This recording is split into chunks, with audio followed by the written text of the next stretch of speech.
श्रीकृष्णाय वयं नुमः।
ચાર પ્રકારથી આપણે ઉત્સવ મનાવીએ છીએ. એક નિત્ય ઉત્સવ છે, એક નૈમિતિક ઉત્સવ છે, એક પર્વાત્મક ઉત્સવ છે અને એક મહામહોત્સવ છે. નિત્ય ઉત્સવ પુષ્ટિ ભક્તિ માર્ગમાં રોજ નવા શૃંગાર, રોજ નવા વસ્ત્ર, રોજ નવી ઝાંખી ઠાકોરજીની થાય.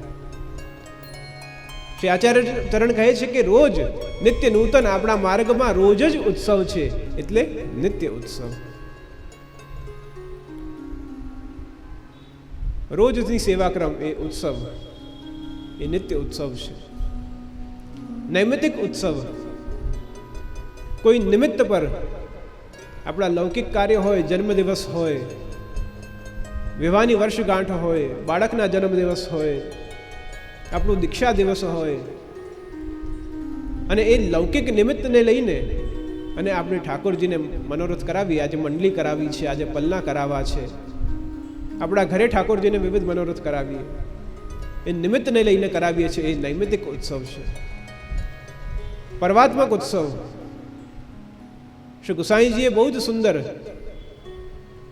સેવાક્રમનું બંધારણ કર્યું છે. ગરબા કરો છો, બહાર જઈને બહુ જ ગરબા કરો, શોખ હોય વાંધો નહીં, પરંતુ વિલાસ તો પુષ્ટિ માર્ગમાં કરજો. ઠાકોરજી સાથે તો એ 9 દિવસ વ્યતીત કરજો. રક્ષાબંધન, બહાર જઈ પરિવાર સાથે, ભાઈ બહેન સાથે એ આનંદ તમે લો છો, એ બંધન બાંધો છો, તો એ બંધન કેમ ઠાકોરજીથી વિમુખ થઈ? ઠાકોરજીને પણ રક્ષા ધરાવો, ઠાકોરજી સાથે પણ એ બંધન બાંધો.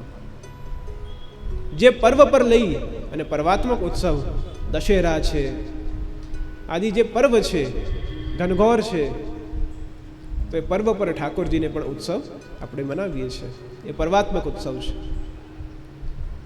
અને આપણા ત્યાં ચોથું મહોત્સવ નહીં પણ મહામહોત્સવ કહેવામાં આવ્યું.